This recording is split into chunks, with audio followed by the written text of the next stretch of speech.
didukung oleh A kick of perfect white coffee. Coba deh, ini white coffee yang sebenarnya. Pemirsa, sidang paripurna Dewan Perwakilan Rakyat Selasa sore berakhir ricuh. Rapat yang membahas alat kelengkapan Dewan ini diwarnai bantingan meja dan gelas.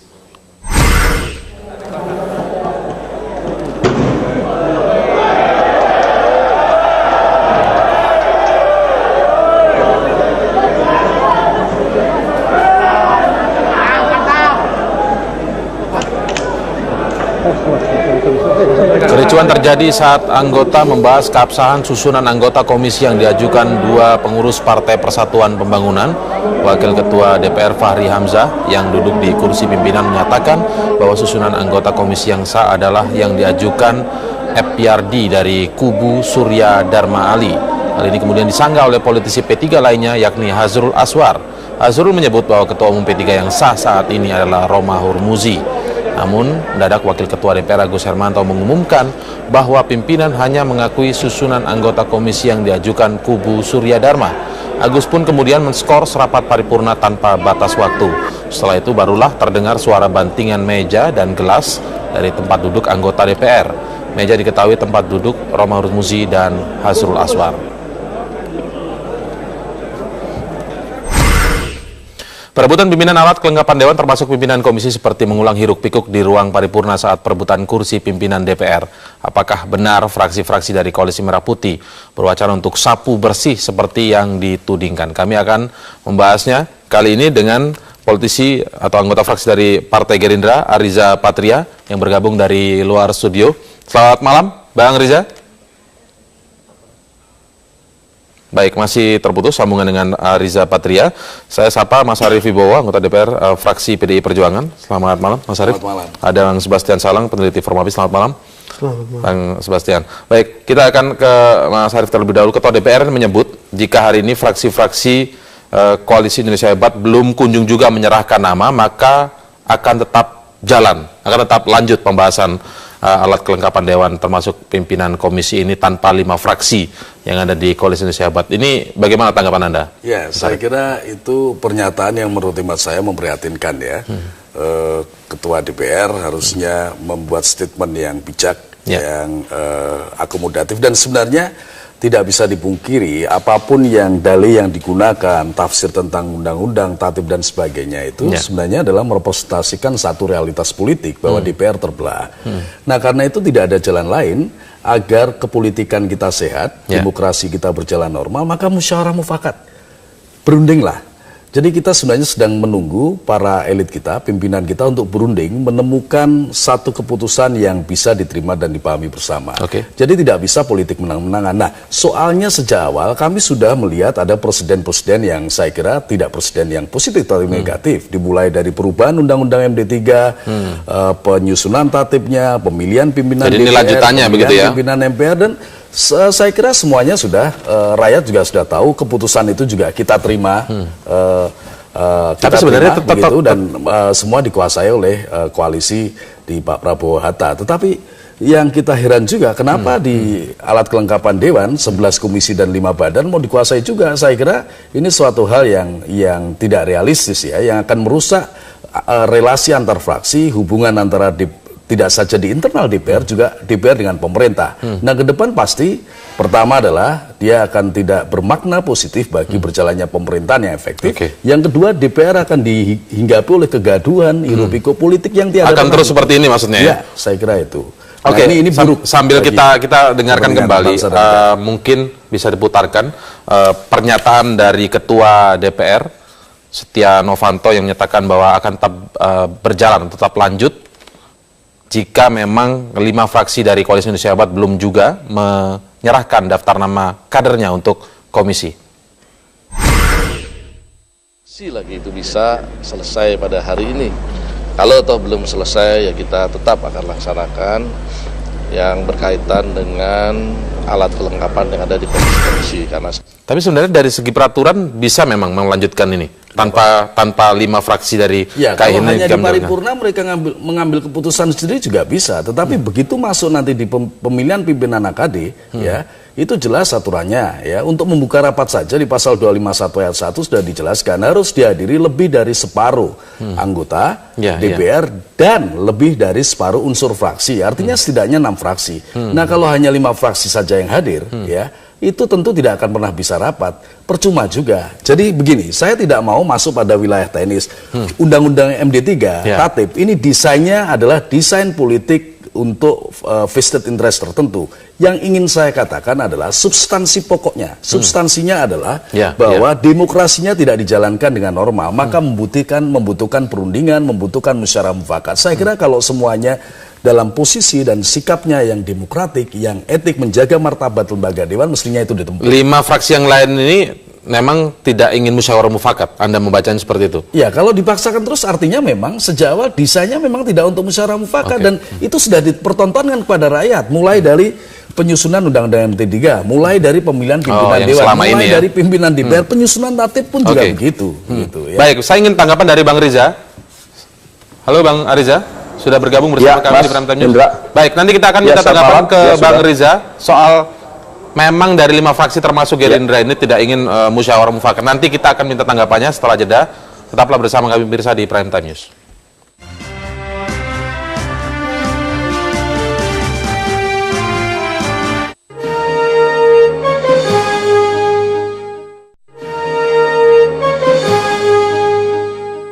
Didukung oleh A kick of perfect white coffee. Coba deh, ini white coffee yang sebenarnya. Ya, sekarang saya akan meminta tanggapan ke Bang Riza Patria. Bang Riza, tadi disebutkan di segmen sebelumnya bahwa 5 fraksi termasuk Partai Gerindra ini tidak mengedepankan musyawarah mufakat. Misalnya kayak seperti pembagian untuk misalnya alat kelengkapan DPR dan juga pimpinan komisi. Ada hanya dari 47 jabatan hanya 6 yang disebutkan akan diberikan kepada fraksi-fraksi di Koalisi Indonesia Hebat. Belum keluar. Halo? Iya, jadi Mas Indra. Halo? Ya, silakan Bang Riza. Ya, halo Mas Indra. Ya, perlu kami jelaskan di sini bahwa ya sebagaimana kita ketahui, proses di DPR itu melalui 2 proses ya. Yang pertama musyawarah mufakat, kemudian apabila tidak ditemukan titik temu, itu dapat dilangsungkan secara voting. Nah, untuk alat kelengkapan dewan, sebetulnya sudah berkali-kali pimpinan fraksi dari semua partai bersama pimpinan DPR melakukan koordinasi melalui rapat konsultasi pimpinan. Jadi tidak betul apabila ada pernyataan bahwa dari Gerindra atau Koalisi Merah Putih yang tidak ingin musyawarah mufakat. Jadi itu bisa saya bantah karena sudah berkali-kali. Bahkan Mas Indra, perlu kami jelaskan di sini, ini udah tanggal 28. DPR dilantik 1 Oktober, Presiden 20 Oktober, bahkan Menteri kemarin sudah dilantik. Jadi saya kira tidak ada alasan lagi bagi teman-teman KIH untuk tidak menyerahkan nama-nama komisi melalui praksinya di paripurna. Saya kira sudah 4 kali ini dalam sejarah perjalanan bangsa di DPR bahwa 4 kali paripurna mengagendakan hal yang sama, yaitu masalah alat kelengkapan dewan. Jadi saya kira pimpinan dewan sudah sangat bijaksana dan kami dari Koalisi Merah Putih juga saya kira sudah sangat sabar dan bijaksana memberi kesempatan kepada teman-teman KIH untuk memasukkan nama-namanya melalui praksi. Oke, saya minta tanggapan Mas Arief. Saya kira itu penting diketahui bersama. Paripurna Mas Arief sudah sangat sabar katanya. Ya. Dan memang sudah ada musyawarah mufakat katanya. Kalau kita mendasarkan pada aspek normatif teknis tatip, saya kira yang dijelaskan Mas Riza Patria memang benar. Tetapi problem pokoknya bukan itu. Substansi masalahnya bukan itu. Substansi masalah adalah bahwa musyawarah mufakat untuk menentukan komposisi pimpinan alat kelengkapan dewan, baik itu komisi dan badan, belum capai titik temu. Ya, nah artinya kita ingin sebenarnya yang saya sampaikan sejak awal tadi, pimpinan dewan, pimpinan MPR sudah diduduki oleh teman-teman yang tidak ada mencapai titik temunya. Kenapa kira-kira? Nanti kita akan tanyakan ke yang kita inginkan musyawarah mufakat itu adalah agar setiap alat kelengkapan dewan itu dibagikan secara adil, secara proporsional, ya. Jadi tidak ada penjataan sekian, tidak ada apalagi sapu bersih. Saya kira bukan cara berdemokrasi yang sehat, Bahkan saya katakan kalau sekarang misalnya posisinya 55, posisi 19, 28 pun tidak boleh kemudian berlaku sewenang-wenang Ini supaya kita tidak masuk pada jurang kediktatoran mayoritas atau tirani minoritas. Nah, yang ingin saya sampaikan substansinya di situ.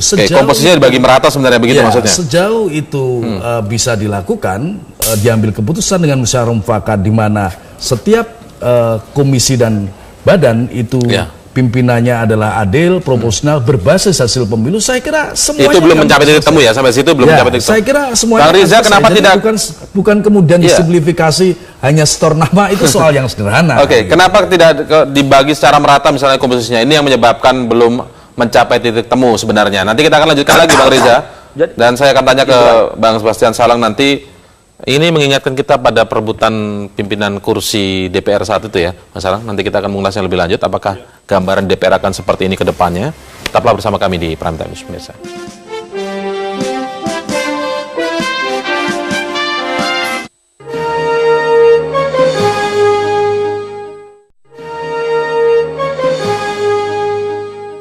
Didukung oleh A kick of perfect white coffee. Coba deh, ini white coffee yang sebenarnya. Ya, saya langsung saja lanjutkan perbincangan di Prime Time News. Saya ke Bang Ariza terlebih dahulu. Bang Ariza, tanggapan Anda dari pernyataan Mas Arief Wibowo tadi seperti apa? Kenapa yang membuat deadlock sebenarnya adalah ketika pembahasan komposisinya ini belum selesai. Ada dugaan Koalisi Merah Putih memang akan menyapu bersih seluruh alat kelengkapan Dewan dan juga pimpinan komisi. Tanggapan Anda seperti apa, Bang Ariza?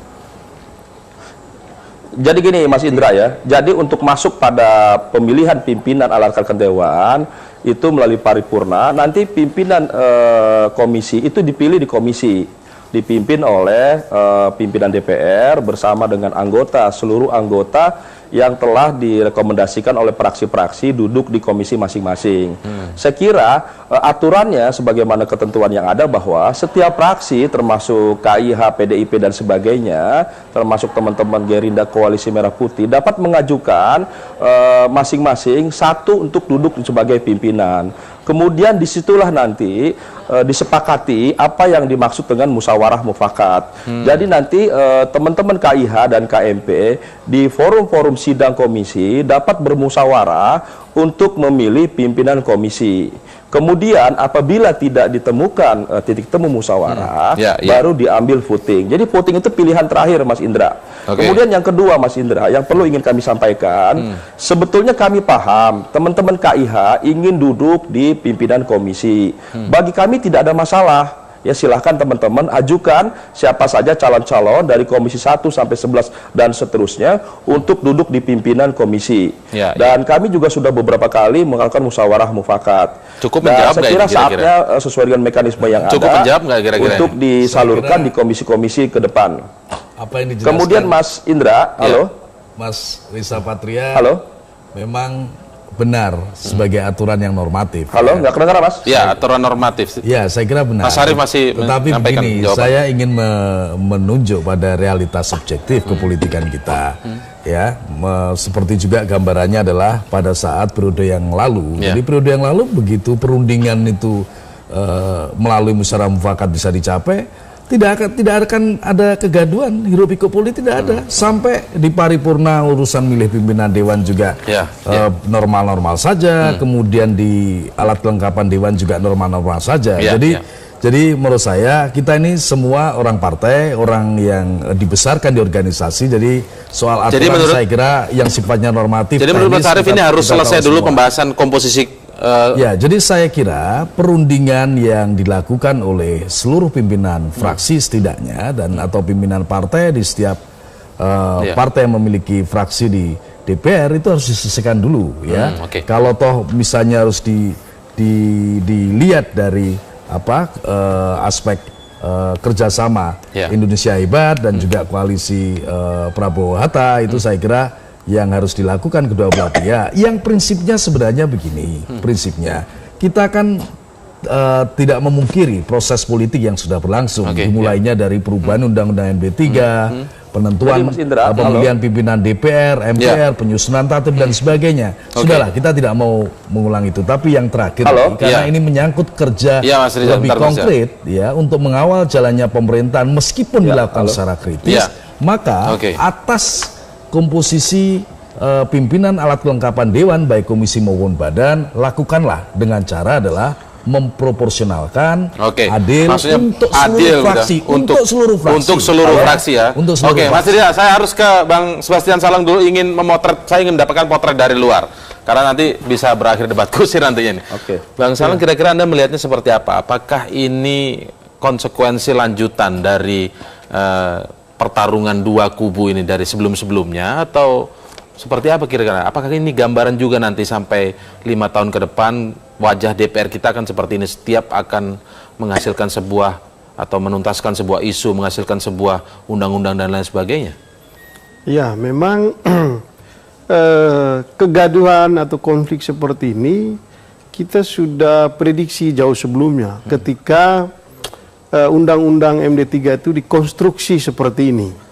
Masalahnya di undang-undangnya. Jadi ya memang undang-undang MD3 ini kan kalau dibaca secara keseluruhan lebih merespon kepentingan jangka pendek ketimbang mau membawa visi yang lebih jauh tentang bagaimana membangun DPR itu. Jadi menurut Anda undang-undangnya harus dirubah?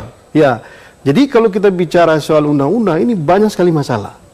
Ya, dan dia menyimpan MD3 banyak bom waktu. Ya, MD3 dan itu diturunkan lagi di dalam tata tertib DPR.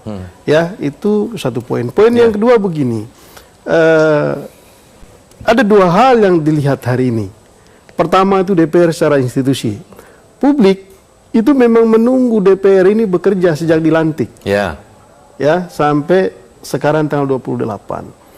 Publik tidak tahu persoalan internal DPR itu apa. Tetapi yang ditunggu publik itu apa sih yang mau dilakukan oleh DPR? Mestinya DPR baru ini memberikan harapan yang lebih positif dari DPR sebelumnya. Tapi apa yang terjadi sejak proses pemilihan pimpinan DPR, itu kan kegaduhan yang ditunjukkan.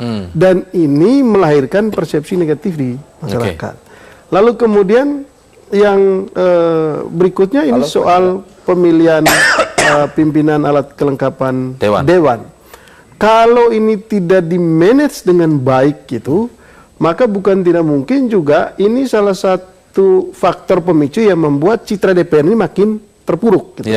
Oke, yang lain adalah fakta politik bahwa di DPR hari ini ada dua kelompok. Ada dua kelompok yang merupakan konsekuensi dari pembentukan koalisi dalam pemilihan presiden yang lalu. Nah, kedua kelompok ini mestinya ketika presiden terpilih atau bahkan setelah pelantikan, maka mestinya mereka tidak lagi berpikir soal koalisi A, koalisi B, fraksi A, fraksi B, tapi berpikir tentang bagaimana membangun DPR ini. Karena citra DPR itu tidak bisa hanya dibangun oleh satu koalisi saja. Harus bagaimana apa yang akan terjadi kalau misalnya akan tetap seperti ini, misalnya soal alat kelengkapan Dewan. KIH misalnya ketika komposisinya belum dibagi secara merata, tidak akan memasukkan nama kadernya dalam komisi misalnya, lalu kemudian dari KMP tetap ingin melanjutkan ini, bisa apa yang akan terganjal? Apa saja yang akan terganjal? Ini persis persoalan. Saya bolak-balik membaca, tidak ada pasal yang bisa mengakomodasi situasi ini. Tidak ada pasal yang bisa mengakomodasi. Jadi undang-undang MD3 tidak bisa menjangkau persoalan di mana 5 fraksi itu tidak mengirimkan anggotanya untuk menempati alat kelengkapan Dewan. Itu tidak ada dalam undang-undang MD3. Maka kemudian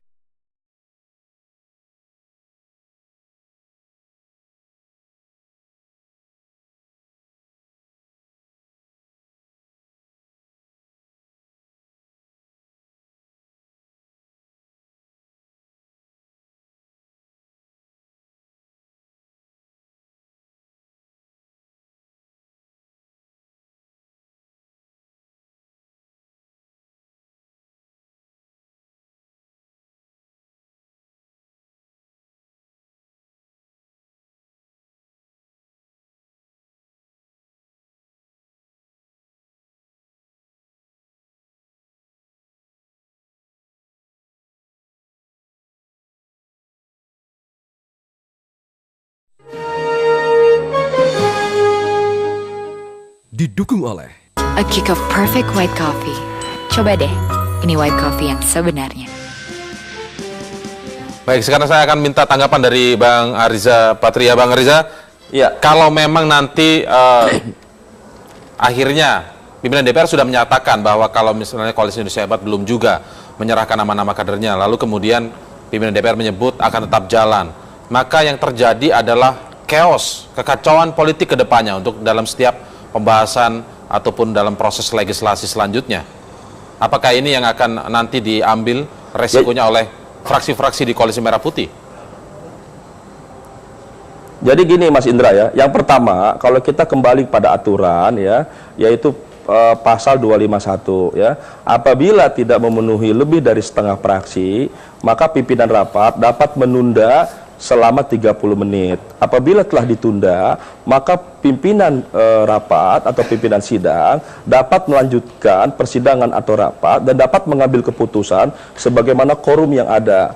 Jadi sebetulnya pimpinan DPR dan kami dari Koalisi Merah Putih, sebagaimana tadi kami sampaikan, kami sudah sangat memberi waktu toleransi yang luar biasa. Ya, sudah 28 hari, apalagi Pak Jokowi minta kerja.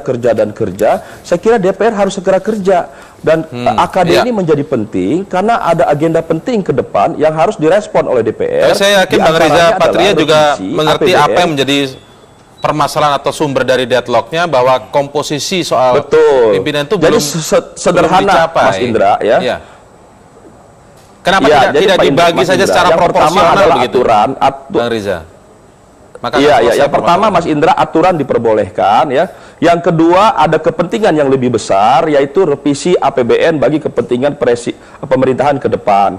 Yang ketiga Mas Indra ya, sejujurnya kami paham ini masalah alokasi pimpinan yang dikendaki oleh teman-teman KIH untuk ikut duduk dalam pimpinan di komisi-komisi atau AKD tersebut. Saya kira itu silakan disampaikan dan sudah berkali-kali dimusyawarahkan. Dan mungkin sampai tadi belum ketemu titik temu. Ya.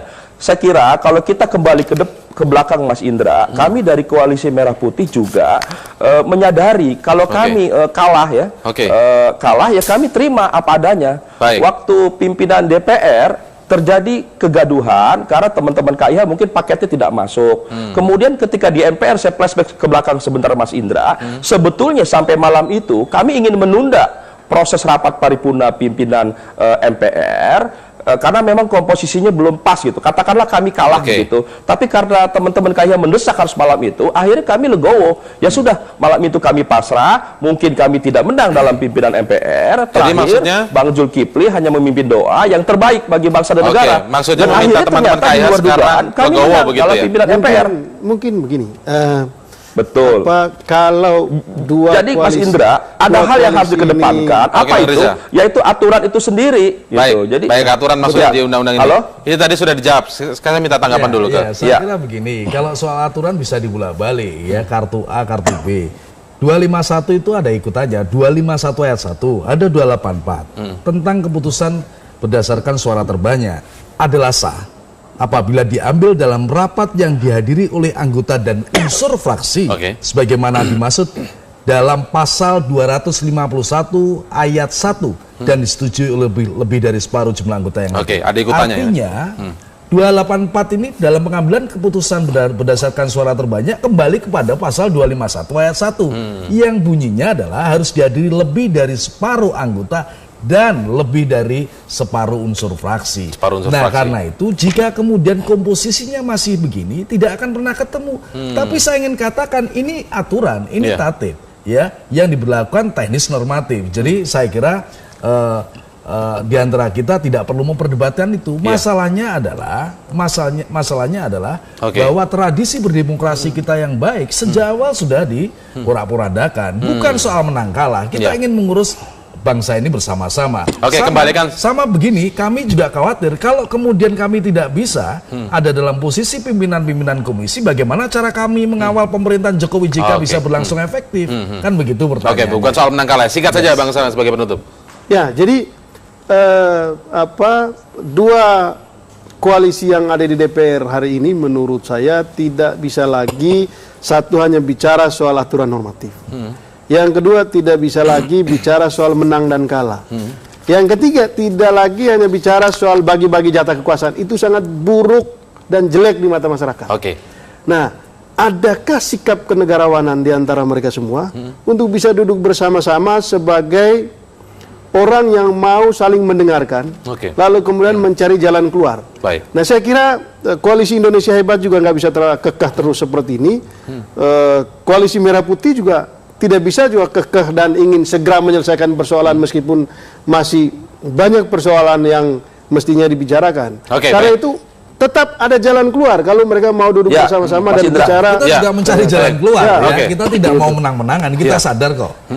Maka Mas Indra, kami Koalisi Merah Putih sudah 28 hari memberi kepastian kepada Koalisi Indonesia Hebat. Kita akan lihat bagaimana sikap kenegarawanan itu bisa muncul mencari yang terbaik ya. Dari kelanjutan soal alat kelengkapan dewan, pembahasan alat kelengkapan dewan dan juga pemilihan pimpinan komisi. Nanti kita akan lihat kelanjutannya. Waktunya sudah habis untuk Prime Time News malam hari ini. Terima kasih Bang Salang, Mas Arief Wibowo, Bang Ariza Patria telah bergabung bersama kami di Prime Time News malam ini. Dan dialog tadi sekaligus menutup jumpa kita pemirsa dalam Prime Time News kali ini. Terima kasih, selamat malam dan sampai jumpa.